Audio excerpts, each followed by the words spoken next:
Greetings friends of the internet, my name is Rebecca, and today we're going to try a little home cooking. We're going to make a classic English dessert.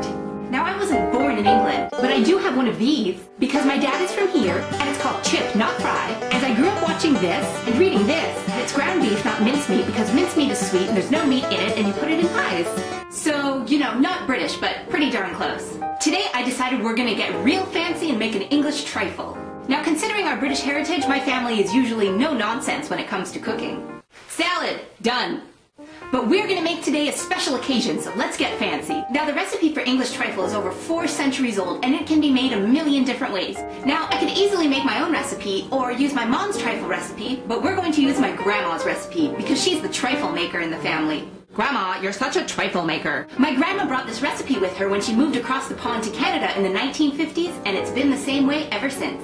My mom and her 3 siblings ate this trifle as kids, and my grandma even made it for my mom's wedding reception. Isn't that right, Mom? Yes! See? Now, trifle is usually made at Christmas because it's a special occasion dessert. It's great for the holidays because it's so colorful and you can decorate it on top with all kinds of fruit and nuts and use it as a decoration on the table. I've been having Grandma B's trifle ever since I was a kid. If you go to a party and there's a trifle on the table, then you know Grandma B can't be far. So it turns out that this recipe has actually never been written down. So let's go get it. Grandma, how do you make trifle? This is what you will need. Raspberry jelly, ladyfingers, raspberry jam, tinned oranges, tinned fruit, custard, a banana, not too ripe, whipping cream, chopped walnuts, coconut, and sherry.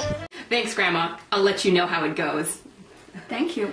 Now that we have everything we need, we can get started. Now, the most important part about Grandma B's trifle is the tinned fruit. Grandma B grew up in a small town outside of Manchester during World War II. And what was available during the war? Tinned fruit. So it made its way into her trifle and it just stuck. First things first, you're going to want a glass bowl so everyone can see the layers of your colorful trifle inside. You're going to take your raspberry jelly powder, but instead of making it with just water, you're going to use half water and half of the juice from the tinned fruit. It makes it extra delicious.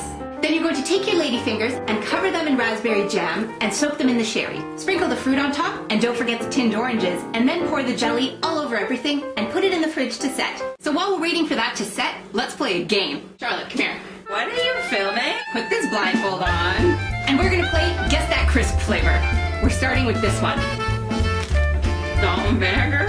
No, try again. What is that? It's prawn cocktail.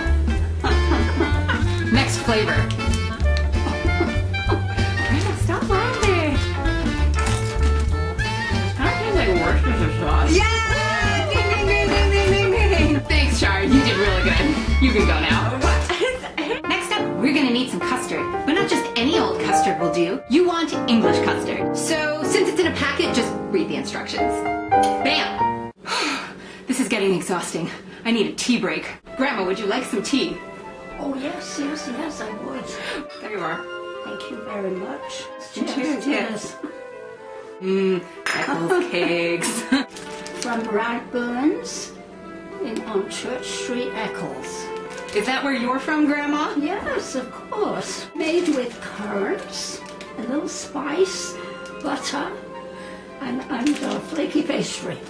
Delicious. I'm gonna get back to making the trifle now. Oh, good. So now that the jelly is set, it's time to add the custard and the sliced bananas, the whipped cream. Wait a minute, whipped cream. Add the whipped cream and then decorate it with the chopped walnuts, the coconut, and the oranges. Perfect. So there we have it, a classic English trifle a la Grandma B. Grandma, what do you think of my trifle? Oh, this is lovely. Thank you, Grandma. Well, we hope you enjoyed learning how to make English trifle. We'll see you next time. Bye! Ta-da!